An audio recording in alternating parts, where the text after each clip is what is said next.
इसलिए वो ज्ञानावतार भी है, योगावतार भी है।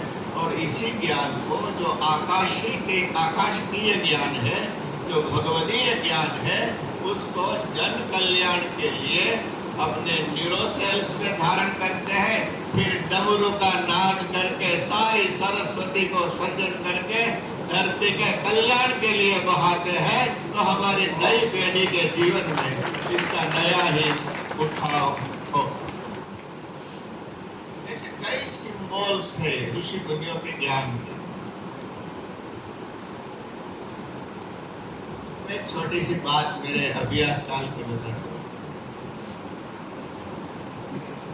देव स्वरूप जी मिश्र वेदांत के प्रकांड पंडित थे, और भी कई विद्वान लोगों का, राम प्रसाद गुरुजी, त्रिपाठी गुरुजी, इनका दर्शन किया, और सभी रविन्द्रनाथ शुक्ल जी का दर्शन हुआ, काली प्रसाद मिश्र जी का, उपेंद्र त्रिपाठी जी का, इतने बड़े बड़े विद्वानों का आशीर्वाद इस साधु को मिला।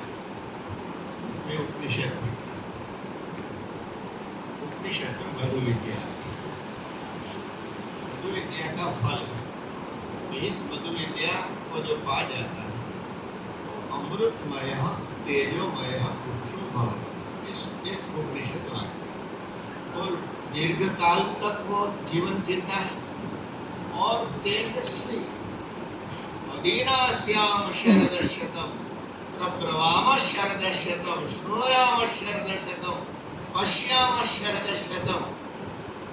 ऐसा तेजोमय जीवन जिएगा। कथा बड़ी मधुर है। नद्य गंधर्व ऋषि के पास ये विद्या थी। ये विद्या अश्विनी कुमारों के पास नहीं थी, देवताओं के वैद्य ये विद्या नहीं थी। तो आए महर्षि, हमें ये विद्या दीजिए।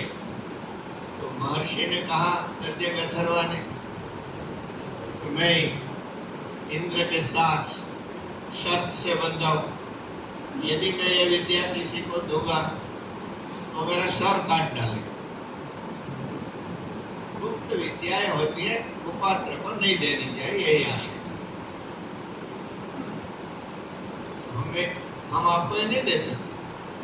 तो देखिए अश्विनी कुमारों ने क्या किया, उन्होंने विनती की, आपका ये सर जो है इसको हम काट देते हैं, आपके दर पर हम अश्व का सर लगा देते हैं, फिर आप अश्वमुख से हमें ये विद्या का प्रदान कीजिए। इंद्र आएगा, मारेगा, अश्व का मस्तक दूर हो जाएगा, और आपका मूल मस्तक जो है आपको हम फिर से प्रत्यारोपित कर देंगे। और ठीक वैसे ही मुझे तो पढ़ना भी था, परीक्षा भी देनी थी, तो भाषियों के आधार पर देनी थी, तो उसी तरह से सब परीक्षाएं चली। उस समय की मेरी जिज्ञासा है कि ये मधु विद्या क्या है, ये हम समझना चाहते हैं। आज भी काशी में हम यही जिज्ञासा लेकर आते हैं कि ये मधु विद्या क्या है। इसका संशोधन वैदिकों को करना ही चाहिए, जिससे मनुष्य दीर्घकाल तक और तेजस्वी भाव से जी सके। कितनी बड़े हेयर ट्रांसप्लांट की बात, हार्ट ट्रांसप्लांट तो आज हो रहा है, ये हेयर ट्रांसप्लांट की बात है, और दो बार। तो ये भी सोचना चाहिए, एक मस्तक को काटा, विद्या पाई तो समय तो लगा होगा, तो उस समय और पुराना मस्तक कैसे द्रव्यों में रखा होगा, उनके सेल्स कैसे जीवित रखे होंगे, फिर दोबारा वो मस्तक कटा, कैसे ट्रांसप्लांट किया होगा।